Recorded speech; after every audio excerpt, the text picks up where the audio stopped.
네, 잠겨있는 수익률뿐만 아니라 답답했던 비밀까지 확 풀어드리는 잠금 해제 시간으로 이어가도록 하겠습니다. 우선 월요일장 우리 증시 국내 시장에서는 코스피와 코스닥의 등락은 엇갈리고 있는 상황입니다. 코스피 지수도 상승으로 출발하긴 했지만 현재는 하락으로 돌아서면서 0.29% 정도 내려간 2,420선 지나가고 있고요. 코스닥 지수는 일단은 상대적으로 강하지만 역시나 장 초반 대비해서는 탄력은 어느 정도 좀 줄어든 상황입니다. 이 속에서 우리가 어떤 종목 주목할 수 있을지 알아보도록 하겠습니다.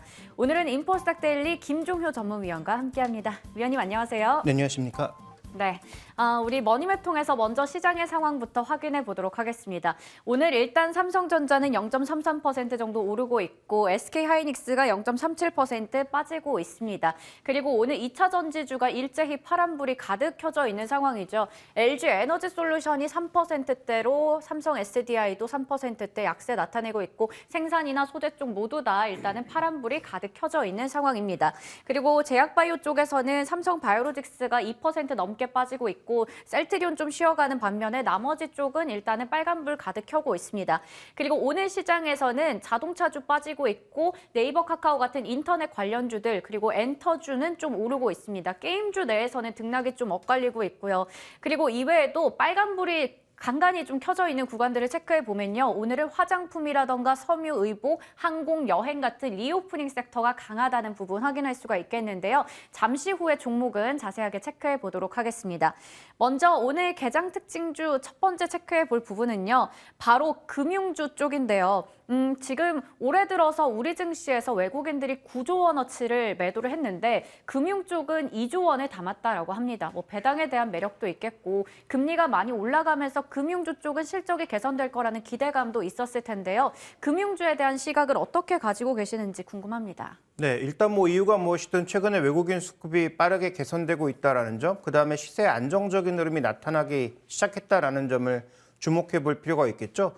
일단 메리츠 금융지주가 쏘아올린 자금공, 네. 이익의 50%를 배당하겠다라고 했던 굉장히 강력한 주주환원 정책을 나머지 회사들도 똑같이 할 수는 없겠죠. 그럼에도 불구하고 메리츠 금융지주가 한번 이런 흐름을 만들어 주었다면 그러면 다른 금융사들도 최소한 흉내 정도는 낼 가능성. 그다음에 정부가 이제 규제하고 있는 것 자체가 이제 부담 아니겠습니까? 뭐 금리도 규제하고 배당 금액도 규제하고 여러 가지 이제 규제와 관련된 것들이 일단 부담이 됐을 텐데 금리가 어느 정도 안정되는 모습 보여준다면 또 외국인들의 전반적인 자금 이탈이 안정적인 모습을 보여준다면 이런 규제도 좀 풀리지 않을까라는 그런 기대 여러 가지가 얽히면서 최근에 4대 금융지주로 외국인 매수가 비교적 유입되고 있습니다.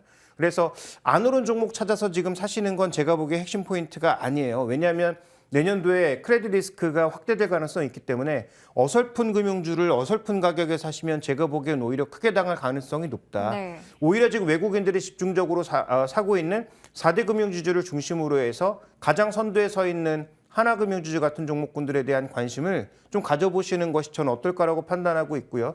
이 종목이 최근에 뭐 주가가 좀 오르긴 했지만 오른 주가에도 불구하고 내년도에 실적이 뭐 급격히 꺾이지 않는 이상 뭐 고평가 영역이라든지 이렇게 볼 위치는 아니라고 판단하고 있거든요. 그러니까 그런 여러 가지 관점에서 봤을 때 금융주의 매수는 뭐 배당 메리트도 있을 거고 여러 가지 메리트가 있겠지만 핵심은 외국인들이 왜 사고 있는지에 대한 판단이 좀 더 중요하고 그렇다면 중소형주까지 영역을 넓히기에는 어려움이 있다. 그래서 대형주를 중심으로 좀 더 우리가 너무 높은 수익률을 기대하기보다는 안정적인 수익을 기반으로 가져갈 수 있다는 관점에서 접근하시면 좋지 않을까 이렇게 보고 있습니다.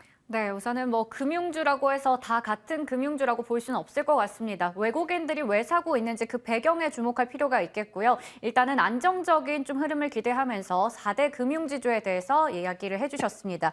이렇게 첫 번째 개장 특징주 알아봤고요. 다음으로 하이브 체크해 볼게요. 오늘 엔터주의 분위기도 괜찮습니다. 하이브가 특히 완만한 상승세를 최근에 좀 보이고 있는 상황이고요. 오늘도 1.66% 올라가면서 15만 원 선, 15만 3,500원에서 거래가 되고 알고 있습니다. 그런데 이번 주 9일에 또 하이브가 의무 보유 해제 물량이 또 나오기도 하고 이런 이슈도 있는데 적정 주가 어느 정도로 봐야 될지 어떻게 보시나요? 네, 적정 주가는 지금 판단하기는 어렵지만 핵심 포인트는 말씀하셨던 그 의무 보유 확약 물량이 풀릴 네. 가능성이 없다라는 게 핵심 포인트죠. 왜냐하면 뭐 저 높은 가격에서 적어도 뭐 한 30만 원, 뭐 20만 원 정도 사이에서 샀던 그런 종목군을 이 가격에 대량 매도할, 그러니까 손절할 만한 그런 투자 조치가 과연 많을까라고 우리가 네. 생각해 보면 아마도 그렇지는 않을 것 같다라고 생각해 볼 수 있겠죠. 물론 당일날 가봐야 알겠지만 일단 우리가 합리적으로 생각해 봤을 때 대량의 손실을 확정할 사람이 이 종목이 미래가 정말 없다면 뭐 대부분의 사람이 그렇게 할 수도 있겠지만 제가 보기엔 그래도 하이브의 미래에 대해서는 아직은 좀 살펴볼 만한 여러 가지 여지들이 남아있기 때문에 그런 부분들을 살펴봐야 될 것 같고요. 하이브가 최근에 사람을 좀 많이 뽑고 있습니다. 네. 사람을 많이 뽑고 있는 이유는 한 가지죠. BTS의 빈자리를 채우기 위해서 여러 가지 사업들을 굉장히 밀어붙이고 있는 상황이거든요. 그래서 최근에 뭐 디어유와 비슷한 그런 서비스도 뭐 아티스트별로 좀 내놓고 있는 것 같고, 그다음에 예전부터 밀고 있던 위버스와 관련된 플랫폼 강화도 꾀하고 있는 것 같고요. 뭐 게임을 포함해서 굉장히 다양한 어떤 사업들을 펼쳐나가기 위해서 사람들을 뽑고 있는 것을 보면 결국 내년에는 이것을 확인하는 한 해가 되겠죠. 그래서 어느 정도 적정 수준이 이 회사의 적정 주가입니다를 지금 말씀드리기는 굉장히 어려우나 내년도에 BTS가 없어도 적절한 매출과 적절한 이익이 확인되는 수준, 그리고 새롭게 데뷔하는 여러 아티스트들이 올해 우려에도 불구하고 뉴진스나 르세라핌이 성공했던 것만큼 비슷한 성과를 내준다면 저는 뭐 하이브의 주가가 여기서 그렇게 크게 밀릴 만한 자리는 아니라고 판단하고 있습니다. 그래서 말씀드리고 싶은 포인트는 정확한 밸류의 지점이 어디인지는 모르나 지금 현재 가격이 저점에서 좀 많이 올라왔다고 해서 정리하거나 그다음에 팔아야 될 그런 자리는 아닌 것 같다라는 말씀을 좀 드리고 싶습니다. 네. 지금 자리에서의 전략에 대해서 얘기를 주셨고요. 여기서의 적정 주가를 논하기보다는 우선 이제 내년이 되면 BTS 쪽에 좀 의존도를 낮추는 대신에 여러 가지 사업에서의 또 기대해 볼 수 있는 부분들이 있다는 점에서 얘기를 주신 것 같습니다. 하이브 한번 기대해 보도록 하겠습니다. 그러면 저희 오늘의 잠금 해제 종목들 하나씩 체크해 볼 텐데요. 첫 번째는 바로 LG생활건강입니다. 앞서 머니맵에서도 봤듯이 오늘 이 중국의 코로나19 방역 완화 기대감이 나오면서 리오프닝 관련주, 국내 중국 상장 기업들, 화장품, 여행 뭐 다 같이 오르고 있거든요. 카지노도 마찬가지고요. 하나씩 포인트를 체크해 보도록 하겠습니다. 네, 먼저 중국의 방역 완화. 이게 정말 얘기가 많았죠. 뭐 한다 했다가 안 한다 했다가 여러 우려가 있었는데 결국에는 일단은 시진핑도 이러한 부분을 시사를 했습니다. 네. 그런데 이제 공식적으로 무엇을 하겠다 아니면 네. 어떻게 하겠다라는 게 나온 건 아니죠. 방향 자체에 대해서 지금 이제 워낙 그 반대가 심하다 보니까, 그리고 이 반대가 그냥 이렇게 일시적으로 나타나는 흐름이라고 보기에는 굉장히 강력한 흐름이다 보니까 좀 속도 조절 정도 내지는 과거와 같이 무차별적인 어떤 그런 봉쇄 정도를 안 하겠다 정도로 우리가 해석해 보시는 것이 조금 더 좋지 않을까 이렇게 보고 있습니다.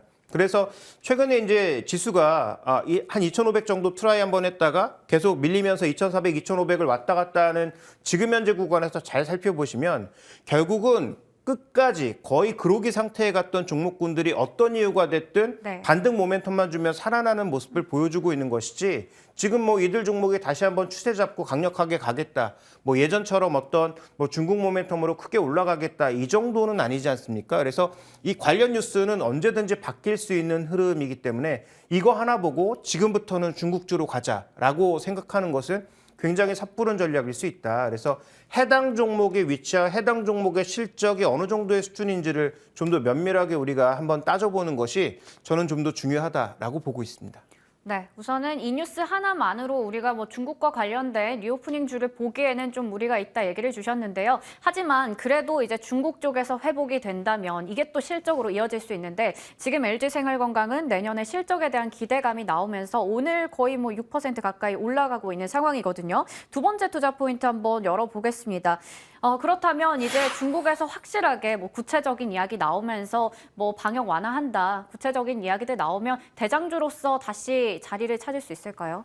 저는 뭐 그렇지 않을 거라고 보고 있는데요. 왜냐하면 확실하지 않은 것을 가지고 우리가 확실한 것처럼 생각해서 베팅을 늘려나가는 것은 굉장히 위험하다라는 거죠. 네. 그러면 지금 LG생활건강이 이익의 대부분 절반 이상이 지금 화장품에서 나고 있는데 그럼 화장품을 뺀 나머지는 어떨까에 대한 고민을 하셔야 된다라고 전 보고 있습니다. 왜냐하면 이쪽에서도 안 좋고 화장품마저 좋지 않다면 내년도도 실적을 볼 필요가 아예 없는 거 아니겠습니까? 근데 보시는 것처럼 어쨌든 생활용품 쪽이라든지 음료 유통 채널의 전반적인 매출 성장률을 보시면 그래도 그렇게까지 최악은 아닌 국면, 그래도 성장을 이어가거나 아니면 견조하게 버티고 있는 국면으로 볼 수가 있겠죠. 내년도에 경기가 안 좋아진다고 하더라도 뭐 음료 쪽은 뭐 흔들릴 수 있겠습니다만 저쪽에 생활용품 관련된 부분들 거의 생필품에 가까운 것들이 갑자기 급전직하할 가능성은 낮다라는 거죠. 그러면 이 가치를 바탕으로 했을 때도 주가가 싸냐 비싸냐를 따져볼 필요가 있는데 저는 음료 부분과 생활용품 부분의 지금 현재 실적만으로 봤을 때 최근에 기록했던 저점 수준이 아마 바닥 수준과 좀 가깝지 않을까. 그러니까 최근에 기록했던 거의 저점 수준은 생활용품과 음료 부분, 화장품 부분을 최대한 줄여놓은 상태에서 이 종목의 밸류를 가장 저점까지 낮춰놓은 정도의 수준이 아니었을까라고 보고 있는 것이고요. 그럼 최근의 반등도 이해가 되는 거죠. 중국에 대한 기대감으로 빠르게 반등하고 있는 것인데 중국이 말 한 번 바꾸면 언제든지 다시 급락할 수 있다는 것도 우리가 생각해 볼 필요가 있는 거죠. 따라서 이 종목은 우리가 공격적으로 접근할 만한 그런 위치에 놓여 있지 않고 공격적으로 접근할 만한 이유도 없죠. 언제 그럼 그게 생기느냐?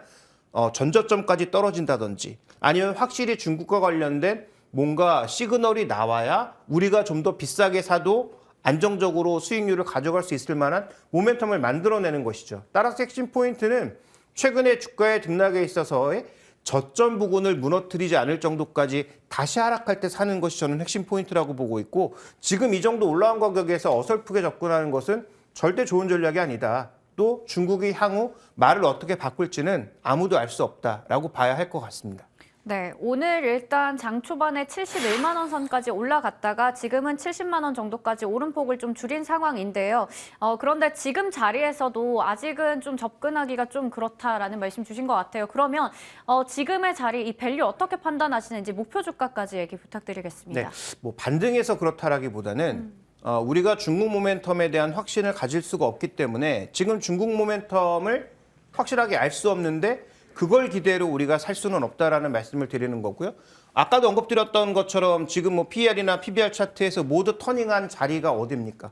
결국은 히스토리컬 밴드에서 가장 바닥에서 추가적으로 악재가 나오지 않는다라는 생각에 그다음에 중국에 대한 기대가 생기면서 밀고 올라오고 있는 거거든요. 그러면 다시 한번 말씀드리지만 이 종목을 신규 매수를 고민하고 계신 분들은 지금 가격은 제가 보기엔 굉장히 어설픈 가격이라는 거죠.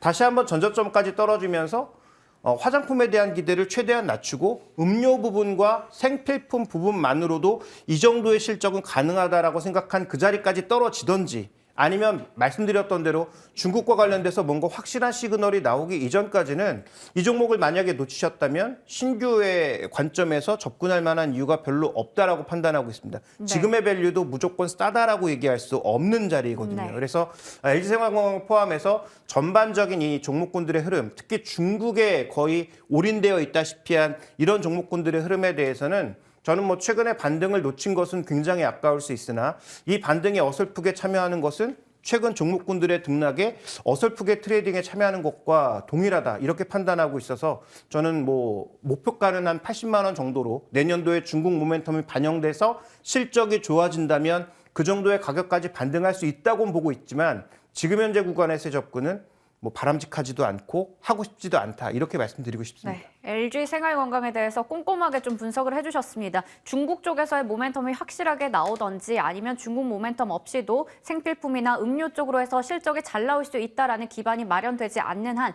그런 한에서 좀 매수를 하는 게 좋다라고 얘기해 주셨고요. 목표 주가는 80만 원으로 잡아주셨습니다. 그리고 LG 생활건강 얘기하다 보니까 생각나는 게 지난 목요일에 추천해 주셨던 파라다이스도 수익률이 좋았거든요. 최고 신고가 기준 수익률은 4% 정도를 기록했고요. 오늘도 4% 가까이 지금 현재 올라가면서 일단은 신고가 부근까지 가고 있는 상황입니다. 파라다이스, GKL 이런 종목들 흐름 다 좋다는 부분도 한 번 더 짚어드리겠습니다. 그러면 이어서 잠금 해제 종목 두 번째 넘어가 보겠습니다. 바로 솔브레인인데요. 나는 달라라고 했는데 반도체 관련주들이 업황 부진 때문에 많이 안 좋은 상황이었는데 솔브레인은 괜찮다라는 뜻인지 첫 번째 포인트 열어보겠습니다. 주가는 선방, 그러니까 나머지 종목들 대비해서 주가가 잘 가고 있다는 뜻인 것 같은데요. 최근에 잘 버티고 있는 편이죠. 그런데 우리가 여기서 이제 생각해 봐야 될 건 최근이 어느 정도의 기간이냐를 네. 잘 살펴보실 필요가 있습니다. 올해 전체로 놓고 본다면 거의 지수만큼 빠졌어요. 그러니까 지수 정도의 수익률을 보여준 거다. 그런데 최근 들어서 견조하게 버티고 있는 것은 상반기에 기대를 굉장히 크게 가져갔다가 기대만큼 실적이 안 나오면서 이미 주가가 미리 빠져버린 거죠. 그러니까 최근에 우리가 접근할 수 있는 종목군들의 핵심 포인트는 우려를 반영하면서 먼저 빠졌는데 내년도에는 조금 약간 역전을 기대할 수 있는 그런 종목군들이 최근 들어서는 견조하게 버티거나 수급이 개선되거나 하는 모습들이 발견되고 있다. 이렇게 봐야 될 것 같습니다. 이 종목의 전체적인 추이가 뒤로 가면 갈수록 뭐가 확대되고 있습니까? 원래 디스플레이가 중심축이었다가 점점 반도체가 늘고 있는 상황인 네. 것이죠. 물론 디스플레이 쪽에서도 향후 XR이라든지 추가적으로 기대할 만한 요인들이 있습니다. 그래서 이런 기대 요인도 있지만 반도체의 비중이 높아지고 있고 그러면 반도체의 비중이 높아지고 있는데 반도체 업황은 안 좋잖아 라고 반문하실 수 있잖아요. 그러면 이 종목이 뭘 하고 있는지를 우리가 따져볼 필요가 있는 거죠. 뭘 하고 있는지를 보고 뭘 하고 있는지를 봤을 때 여전히 이 소재 쪽 종목에 투자가 늘어나고 있다면 그러면 이 종목을 나쁘게 볼 이유가 별로 없는 것 아니냐. 왜냐하면 상반기에 이미 올해 안 좋아질 것을 대부분 반영한 상황이기 때문에 3분기 부진한 실적, 컨센서스를 하회하는 실적에도 불구하고 주가는 비교적 견조하게 버티고 있는 거죠. 그렇다면 이제부터 내년도에 기대감이 좀 올라갈 수 있는 그런 자리가 된다면 저는 추가 강세가 좀 나타나지 않을까라고 판단하고 있습니다. 네. 앞서 봤듯이 제품별 매출액에서 지금 반도체 비중이 계속해서 늘어나고 있는데요. 일단은 좀 매를 먼저 맞은 쪽들이 그래도 내년 실적에 대한 기대감 때문에 나름 잘 버티고 있는 것 같긴 한데 그래도 사실 업황의 부진은 우리가 우려하지 않을 수가 없습니다. 어떻게 보시나요? 네, 아까 이제 말씀드렸던 것처럼 업황 자체가 불안한데 그럼 이 기업은 과연 뭘 하는 기업이냐가 핵심 포인트라고 언급을 드렸잖아요. 주로 이제 식각과 관련된 매출을 우리가 얘기하고 있는데 반도체 공정이 이렇게 변하고 있습니다. 지금 현재 파운드리 쪽에서 선두를 달리고 있는 TSMC는 아직도 핀팻 공정을 하고 있고 삼성전자는 수율은 안 나온다고 하지만 지금 GAA 공정으로 넘어간 상황 아닙니까? 이 각각 공정으로 넘어갈 때 핵심 포인트는 뭐냐면 이 게이트와의 접점이 늘어나면서 미세 전류가 바깥쪽으로 흐르는 것을 막아준다라는 것이죠. 그래서 효율이 올라가고 그다음에 전반적으로 저전력에서 쓰일 수 있는 그런 쓰임새가 나타난다라고 하는 것이기 때문에 이렇게 공정이 전환하는 데 있어서 핵심 소재로 쓰이는 게 바로 솔브레인이다. 네. 그러면 반도체에서 지금 삼성이 평택 3공장을 추진하면서 여기서 이제 매출이 올라갈 것으로 보이고 최근에 계속 나오고 있는 뉴스들이 뭡니까? 삼성이 GAA와 관련된 수율을 조금씩 올려가기 시작하면서 여러 군데서 아마 수주가 들어올 거다라는 그런 얘기들이 나오고 있지 않습니까? 그러면 이 종목의 반도체 비중이 높은데 그다음에 반도체 쪽에서 식각과 관련된 특히 GAA와 관련된 식각과 관련된 매출이 높아질 수밖에 없는 상황이라는 것인데 그럼 내년도에 매출이 과연 나빠질까? 이렇게 우리가 생각해 볼 수 있는 거죠. 그러면 이제 마지막으로 우리가 따져볼 것은 지금 주가가 어느 정도 레벨에 있는가를 따져볼 필요가 있는 거죠. 네. 그래서 악재는 선반영했고 그다음에 앞으로 업황은 좋아질 가능성이 높고 지금 밸류가 비싸지 않다면 이 종목에 대해서 우리가 안 좋게 볼 이유가 있는가라고 이제 반문을 좀 드리고 싶습니다. 네, 그렇다면 업황은 부진하지만 내년에 실적 괜찮을 것 같고 이미 어느 정도 악재 선 반영했고 삼성전자 향으로 해서 GAA 공정에 대한 수혜 기대감까지 가져가고 있는 상황입니다. 지금 자리에서의 밸류 어떻게 판단하시는지요? 네, 일단 주가 차트를 한번 좀 보실까요? 전체적으로 지금 보면 이 종목도 아까 LG 생활건강과 좀 비슷한 모습 네. 아닙니까? 상반기 내내 어떻게 보면 작년부터죠. 빠지기 시작하면서 주가는 PER 기준으로도 PBR 기준으로도 바닥 수준까지 역사적 밸류 밴드의 바닥 수준까지 떨어졌다가 내년도에 기대감을 조금씩 키우기 시작하면서 지금 올라오고 있는 것이거든요. 그러면 이 종목은 어떤 뉴스와 함께 주가가 움직일까? 삼성전자가 GAA 3나노 공정으로 어디와 계약을 맺었다더라라는 뉴스와 함께 주가가 활발하게 움직일 가능성이 높아지는 것이죠. 그래서 이제는 반도체 소재 전체에 다 관심을 가지고 사야 된다가 아니고 반도체 소재 중에서도 이런 미세 공정 쪽에 적극적으로 결부되어 있는 종목들, 대표적으로 솔브레인이 있고요. 그다음에 SNS텍 같은 종목이 있고요. 그다음에 FST 같은 종목군들이 아마도 이런 공정과 적극적으로 결부되어서 갈 가능성이 높기 때문에 이제 소재 전반에 대한 매수를 가져가기보다는 패키징과 관련된, 그다음에 소재 쪽에서는 첨단 공정과 관련된 종목군들에 대해서 우리가 최대한 좀 압축해서 바라본다면 내년도에 반도체 업황이 생각했던 만큼 올라오지 않는다고 하더라도 이런 종목군들은 주가의 조정은 먼저 나타났고 밸류도 비싸지 않고 업황이 좋아진다면 추가 업사이드가 강하다라는 측면에서 이런 종목군들을 좀 주목해 보실 필요가 있지 않나 이렇게 판단하고 있습니다. 네, 그렇다면 가격 전략은 어떻게 세워볼까요? 네, 뭐 지금 현재 가격대에서 증권사들이 보통 제시하고 있는 목표 가격이 뭐 30만 원대부터 한 25만 원 정도 사이까지 형성되어 있는데요. 저는 일단 조금은 보수적으로 그 하단 부근이라고 볼 수 있는 한 25만 원 정도를 목표가로 생각하고 있습니다. 네, 좋습니다. 오늘 이렇게 해서 우리가 가장 궁금할 수 있는 LG 생활건강부터 솔브레인까지 잠금 해제 통해서 좀 풀어봤습니다. 지금까지 인포스탁 데일리 김종효 전문위원과 함께했습니다. 위원님 감사합니다.